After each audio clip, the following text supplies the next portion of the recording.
Hey YouTube, what's up? It's your boy Sean Austin here again from Sean's Rabbit Aquaponic Produce, and we're back with another rabbit farming video for you guys. Now today, we're talking a bit about the need to increase production. And I have a visitor with me here. We're going to be discussing this topic a little more. So stay tuned and we'll be back with more right after the intro.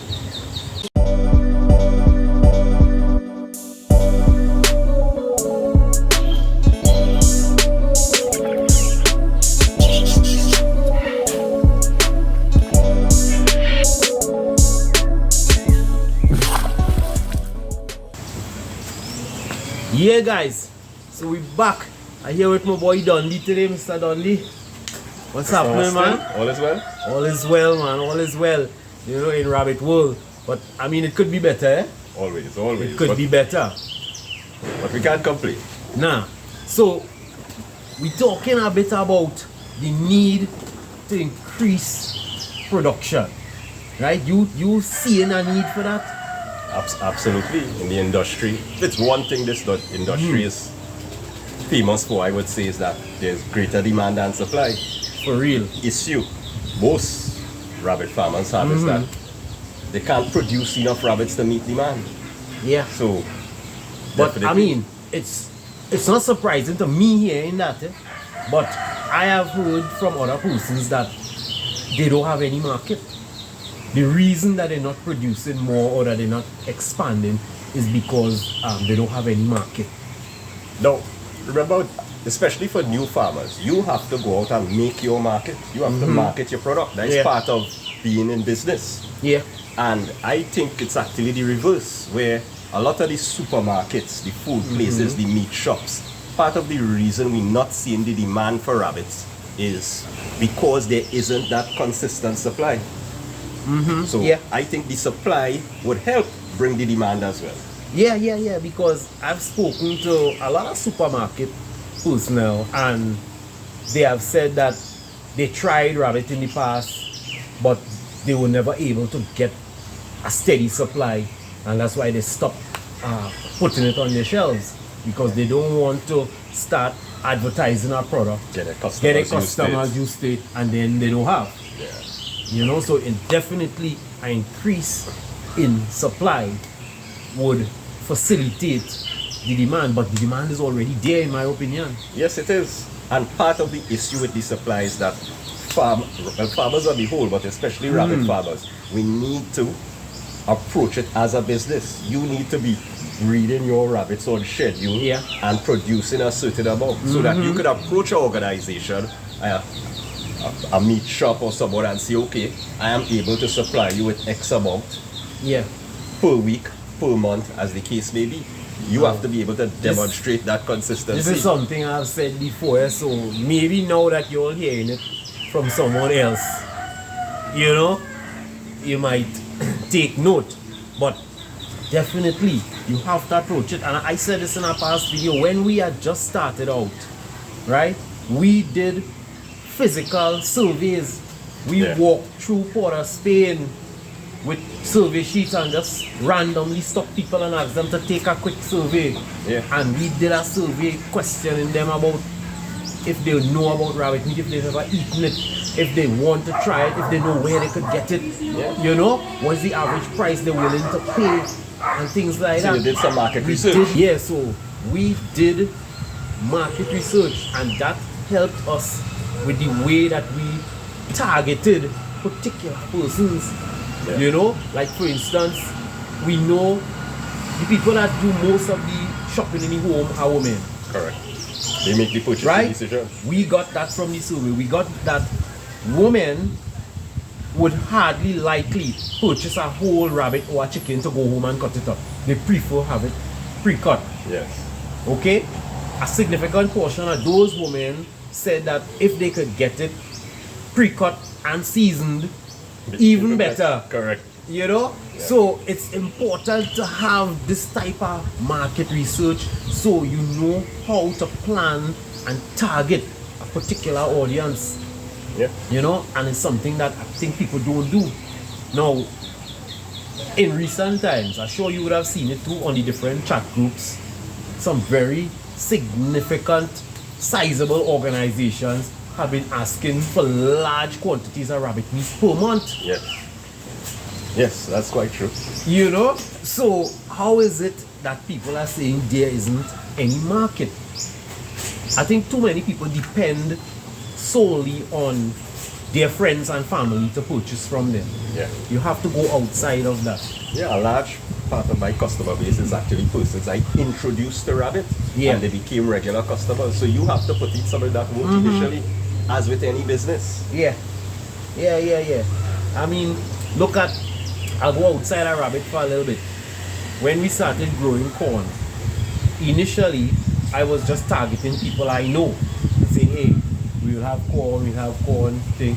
And you know, the sales were slow, and then I decided, you know what?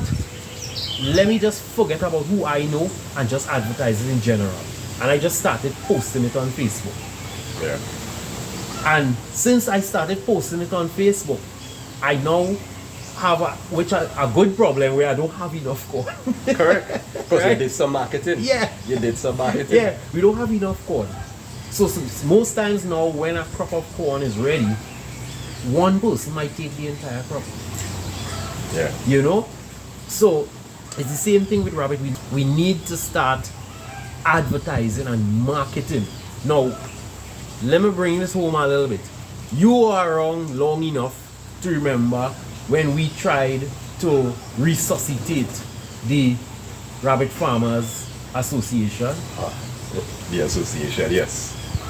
Right? Now, in our view, this would have solved a significant problem for a lot of people. Correct. Because they wouldn't then have to do any marketing. Yes. The So if a association. farmer wanted Yeah. to focus on production, you could do that. Yes. And the association would have facilitated the market. That was the whole idea behind That it. was the idea. But for some reason, people didn't see that. Yeah. And of course, you know, I must say this, some people are not going to like it, but it's the truth. There are always a couple or a few people in the midst who have their own agenda, who always trying to derail things like this. Yeah. And the sad thing is that people fall for it. You know? So we were trying to set up an association where, as you said, we could consolidate Yeah. production and target large markets. And there were people saying, you all would end up working for Sean. How would you be working for me in an association? Yeah. You know, it's clear that people don't understand how an association works. Yeah. And especially in an industry like rabbits, that is Yeah. so labor intensive, Yeah. where you have to basically do the breeding. You have to take care of the kids. Yeah. Take care of the parents, your box, the doors, Yeah. feeding, cleaning, sanitation, Yeah.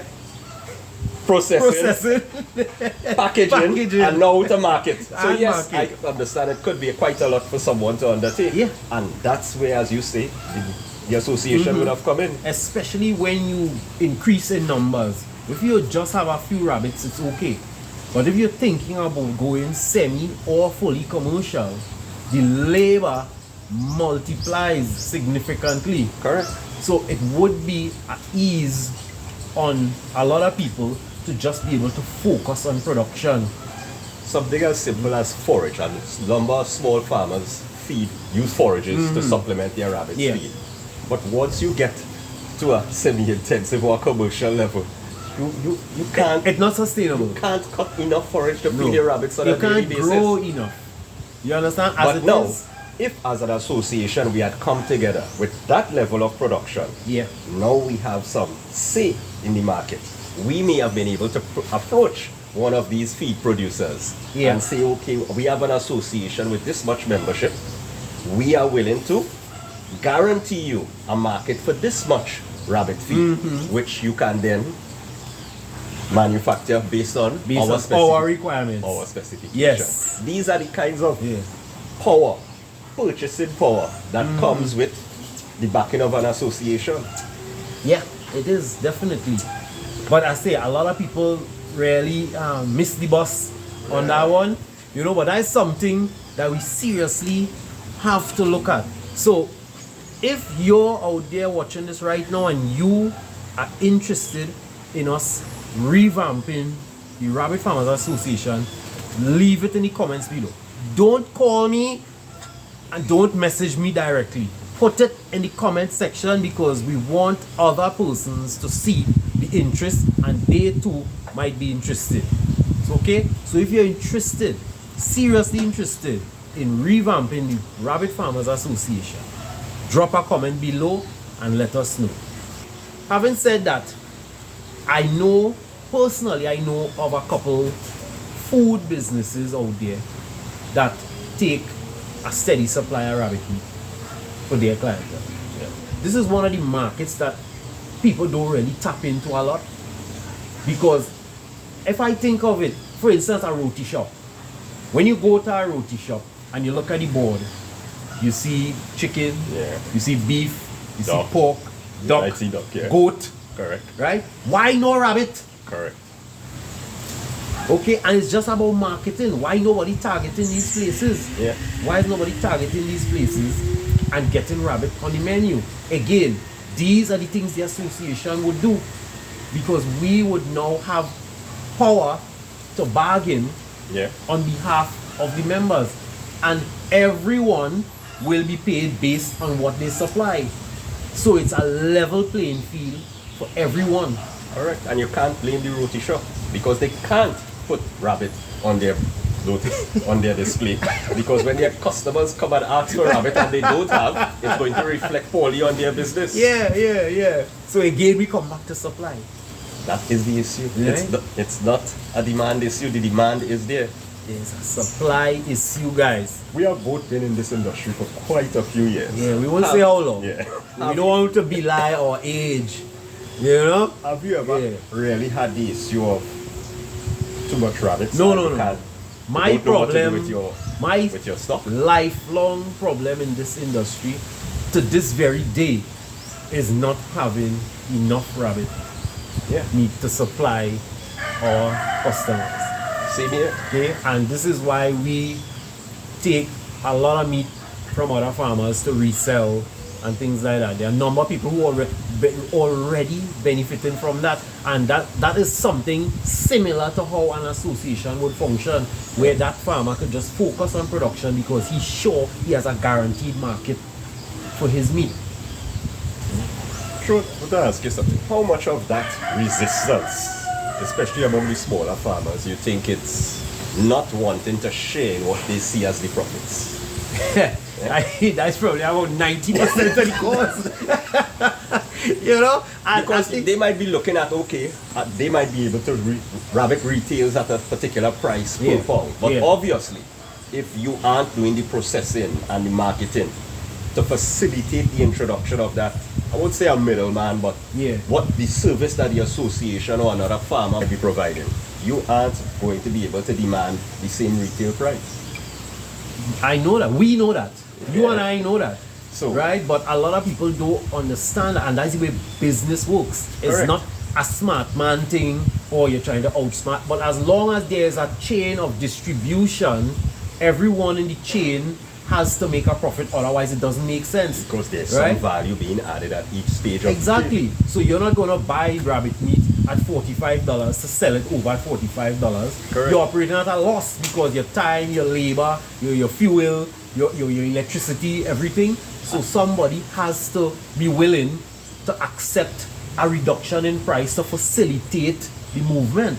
And maybe part of that unwillingness is because too, a lot of farmers don't even know what it's actually costing them to produce that pound of rabbit meat. That is the subject of a whole other video. Production. Because I have spoken about that to no end. You must know what it's costing you to produce a rabbit, and that's the only way you're going to know. Because a lot of the times when you offer them a price, they think, gosh, nah boy, it's so low. Because they are thinking about the retail price that they're selling for. But if you're not selling retail, you can't demand retail price.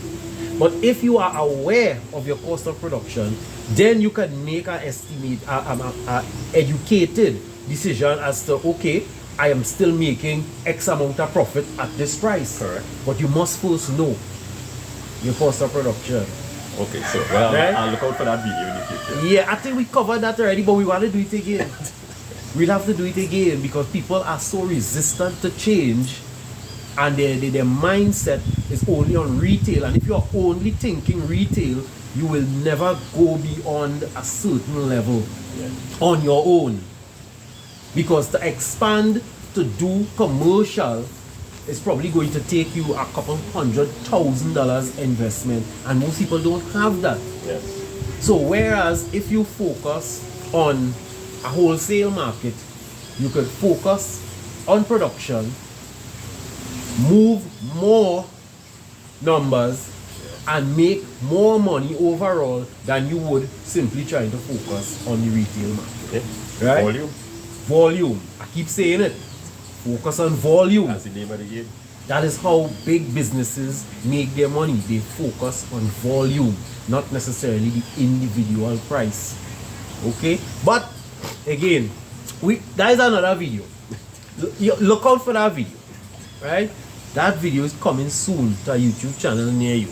Because we need to say it over and over and over, because we are leaving too much money on the table. Yes.